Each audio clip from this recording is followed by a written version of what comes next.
The night my parents sold my daughter's piano, they did not ask permission.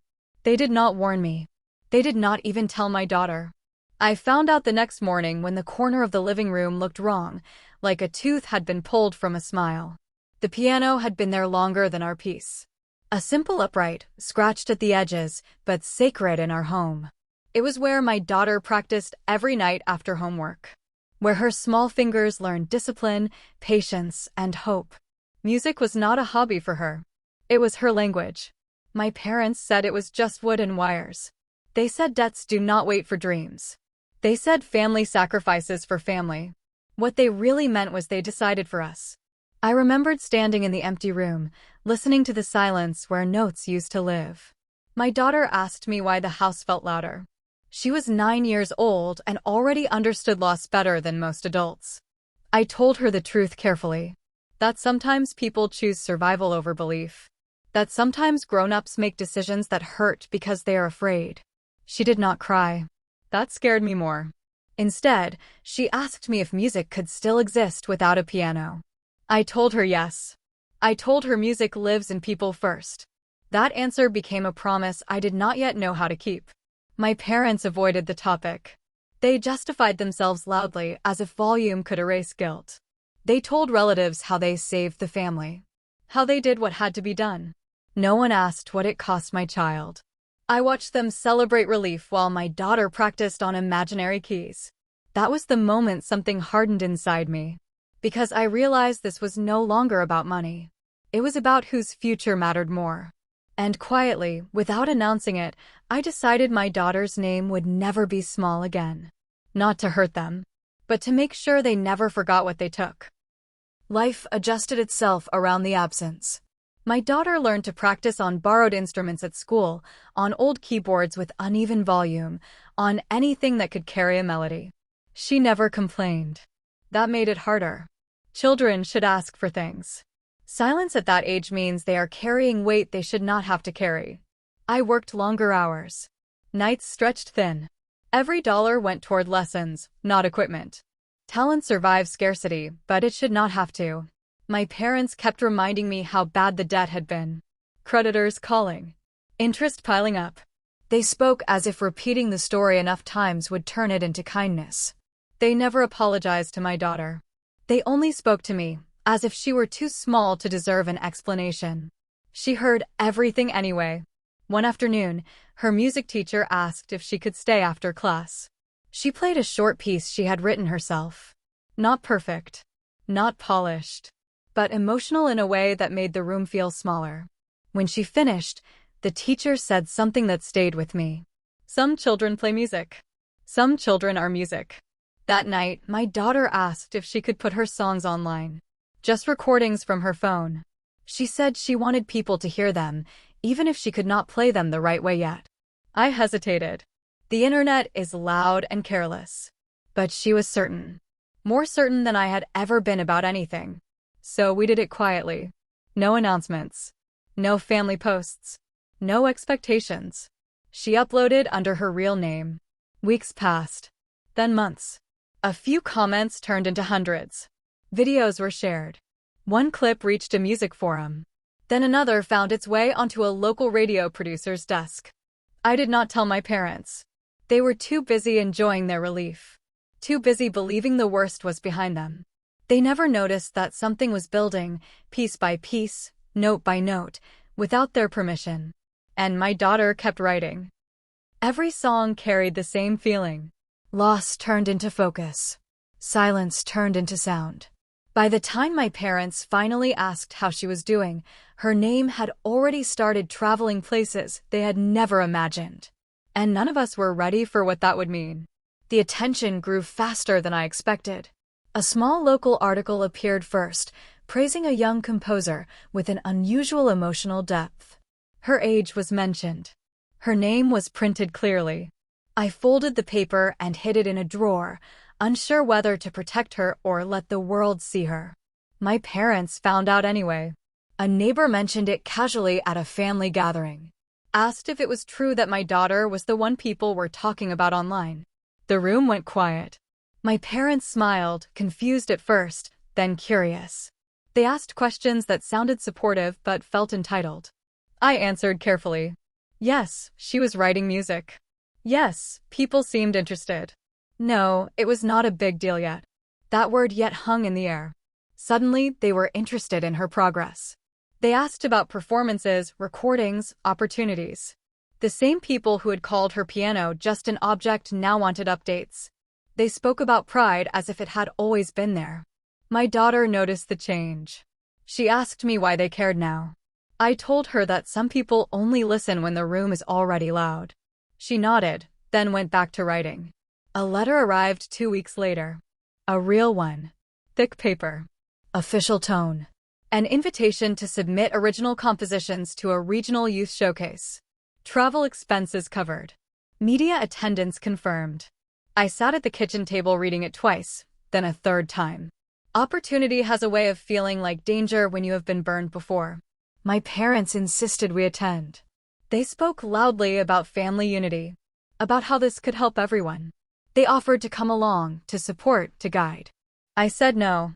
That refusal changed the air between us. They accused me of holding grudges, of being selfish, of forgetting who helped us when things were hard. I did not argue. I had learned that silence unsettles people more than anger. The night before the showcase, my daughter asked me something I was not ready for. She asked if the piano would have made this easier. I told her the truth. Yes, but maybe losing it forced her to listen differently. She smiled at that. The showcase was streamed live. My parents watched from home. And when my daughter walked onto that stage, carrying nothing but her name, the world began to understand what they had sold. The applause lasted longer than the music. And it was only the beginning. The morning after the showcase, my phone would not stop vibrating. Messages from numbers I did not recognize. Emails marked urgent. Requests that felt unreal only days earlier were suddenly competing for attention. I did not open them right away. I made breakfast. I packed my daughter's lunch. I kept life normal because storms are easier to navigate when you do not panic. My parents called before noon. Their voices were different now. Softer. Measured. They spoke about how proud they were, how they always believed in her talent. They talked about sacrifices, about how selling the piano had pushed her to become stronger. I let them talk. Sometimes people reveal the most when they think they are explaining themselves. That afternoon, a producer asked if my daughter had ever recorded professionally. I said no. Another asked if she had representation. I said not yet. A third asked where she learned to compose with such restraint and maturity. I said life teaches quickly when it has to. At school, teachers started pulling me aside. At the grocery store, strangers recognized her name from a clip they had shared online. Fame was not loud at first. It was subtle. It crept in quietly, the way opportunity always does. My parents began suggesting meetings. They wanted to be involved. They wanted to manage schedules, finances, appearances. They spoke as if they were reclaiming something they had misplaced. I said nothing. Instead, I hired a lawyer. Not for revenge. For protection. A week later, an offer arrived from a foundation that nurtured young composers. A year-long program. Mentorship. A new piano provided at no cost. Custom-built. Delivered. When the piano arrived, my daughter touched the keys carefully, like greeting an old friend after a long absence. She did not rush. She did not cry. She sat down and played the first piece she had ever written. It sounded different now. Stronger. Certain. That night, my parents came over unannounced. They stood in the doorway listening. Pride and guilt battled across their faces. They asked if the piano was permanent. I said yes. They smiled, relieved. They still did not understand what was coming. Because while my daughter's name was rising, contracts were being signed. Rights were being secured. And every step forward was quietly recorded. The debts that once justified their decision were about to be remembered by the world in a way they never expected. Success has a way of exposing old choices. As my daughter's music spread, stories followed it. Interviewers asked about her beginnings, about inspiration, about obstacles. They loved the idea of a young composer shaped by hardship. They loved the silence she carried in her answers. What they loved most was the truth. A journalist requested a background piece. Long form. Human interest. I hesitated.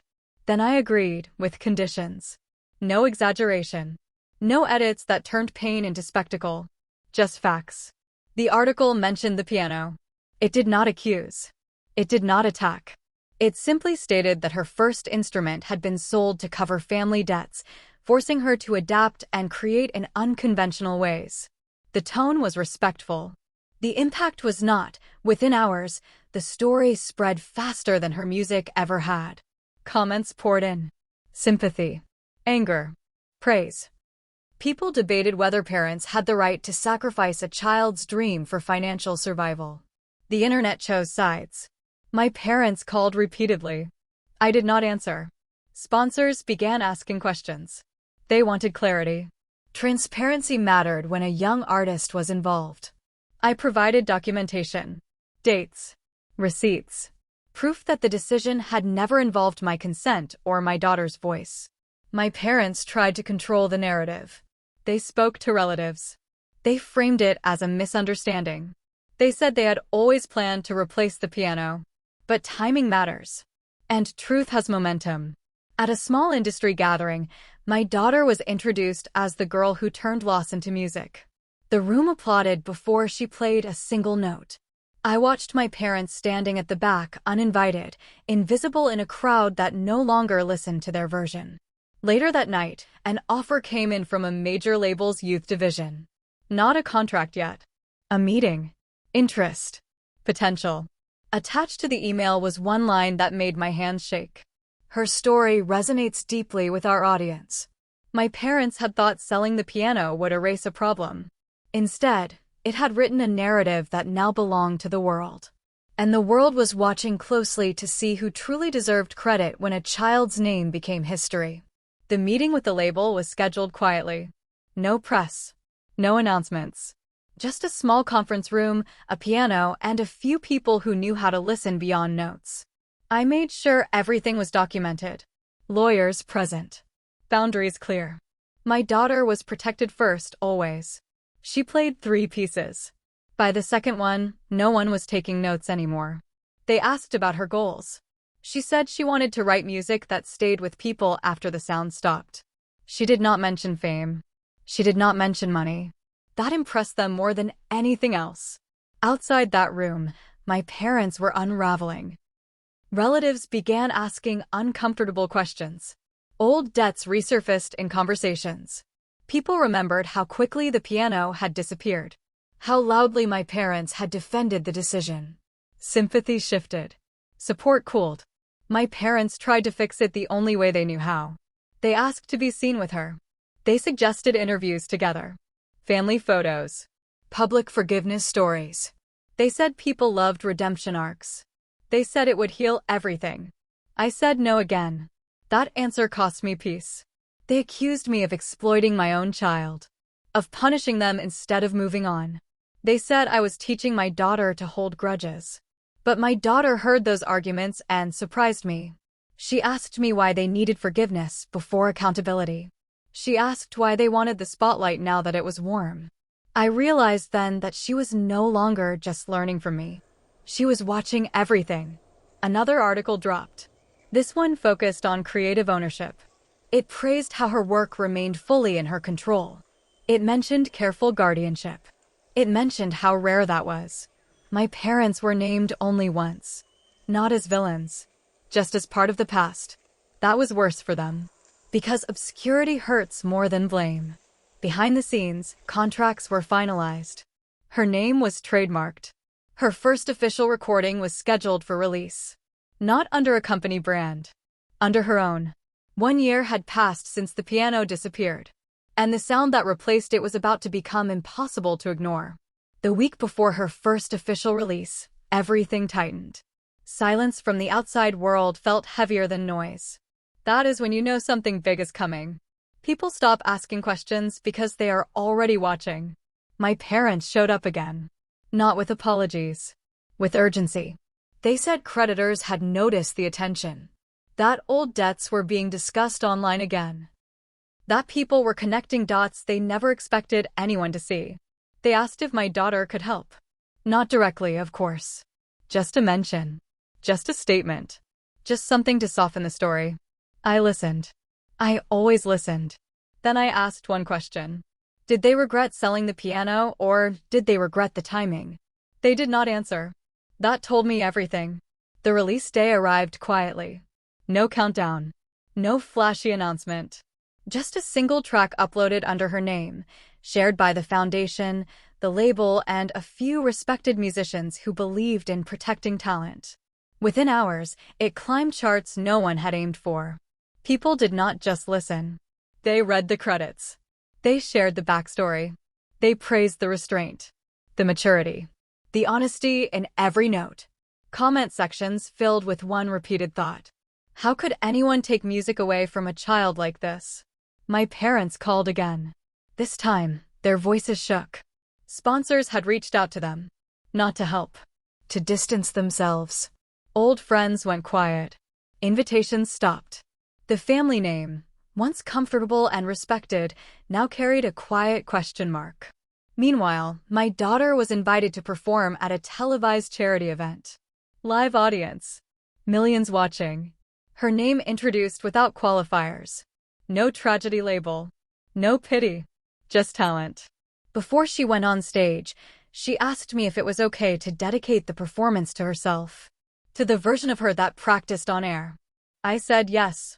That performance changed the tone of the conversation forever. And somewhere between the applause and the silence that followed, my parents realized they were no longer part of the story's future. Only its lesson. 1 year after the piano was sold, my daughter's name appeared where my parents least expected it. Not in gossip columns. Not in arguments. In headlines. Her first official album was announced alongside a National Youth Arts Initiative. The proceeds funded instruments for children whose families could not afford them. Every piano donated carried a small plaque with her name and a simple line about believing in talent when it is fragile.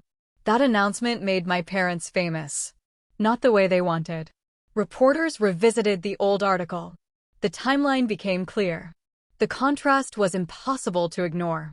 A child's instrument sold for debt. That same child now providing instruments to hundreds of others. The story closed its own circle. My parents tried to attend the launch event. They were not on the list. They watched from home as my daughter spoke on stage. She thanked her teachers. The foundation. The people who listened when she had nothing but silence. She did not mention pain. She did not mention betrayal. She did not mention them at all. That omission hit harder than any accusation. Weeks later, the debts they once claimed to save the family from returned in a different form. Sponsors withdrew. Business partners distanced themselves. People stopped asking for their opinion. They were no longer trusted as caretakers of anything valuable. Meanwhile, a piano arrived at our house every month. Not for us. For delivery. Schools. Community centers. Children who reminded my daughter of herself. One afternoon, my parents finally asked if they could talk. Really talk. My daughter answered before I could. She told them she forgave them. Forgiveness did not mean access. Forgiveness did not mean credit. It meant she no longer carried what they gave her. She walked back to the piano and played. The sound filled the house again. This time, it belonged to her. And that was the revenge. Not taking something from them, but becoming so much more than what they ever believed was worth keeping.